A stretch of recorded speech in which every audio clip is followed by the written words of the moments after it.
আসসালামু আলাইকুম। আমার এই ভিডিওটা যারা দেখছেন তাদের সকলের উদ্দেশ্যে বলতেছি, আপনারা সকলে কেমন আছেন? আলহামদুলিল্লাহ ভালো থাকার কথা, আমিও ভালো আছি। তো আজকে 31st নাইট, এই উপলক্ষে কিছু কথা বলবো আপনাদের সাথে, যেগুলা আপনাদের জানা দরকার এবং আপনারা জানেন।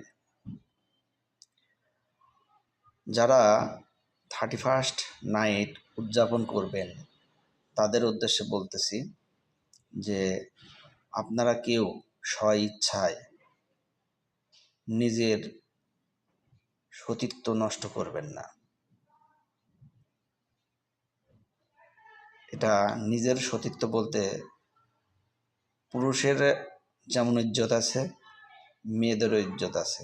তো সেক্ষেত্রে আমি উভয়কেই বলতেছি, উভয়েরই সতীত্ব আছে, এটা নষ্ট করার কিছু নেই। বলবেন যে আমি তো ছেলে মানুষ, আপনিও অপবিত্র হয়ে যাবেন।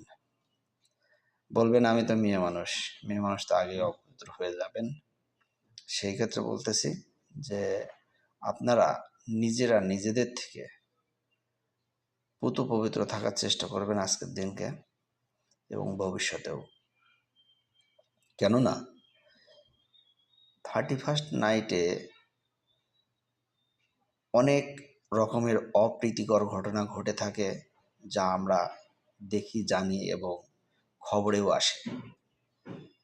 তো সেক্ষেত্রে বলছি যে ভাই ও বোনেরা, আপনারা একটু খেয়াল রাখবেন যেন আপনাদের আনন্দ করতে যেয়ে নিজেদের ক্ষতিটুকু না হয়ে যায়।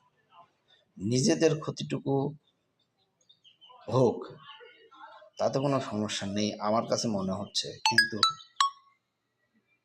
মেয়েদেরকে বলছি আপনার ক্ষতি হয়েছে ভালো কথা, সমস্যা নাই, কিন্তু যে মেয়ে ছেলেটা আপনাকে বিয়ে করে নিয়ে যাবে সেই ছেলেটার ক্ষতি করার দরকার নেই। যে ছেলেটা ক্ষতি করতেছেন বা ক্ষতিগ্রস্ত হবেন সেই ছেলেটাকেও বলছি যে আপনি নিজে ক্ষতিগ্রস্ত হবেন না, আপনার স্ত্রীর কাছে আপনি ধরা খেয়ে যাবেন। অবশ্যই বিষয়গুলো মাথায় রেখে আপনারা 31st নাইট উদযাপন করেন, আনন্দ করেন। এই বলে আমার কথা আমি এখানে শেষ করছি। ভিডিওটা লাইক, কমেন্ট, শেয়ার করে দিবেন। ধন্যবাদ সকলকে।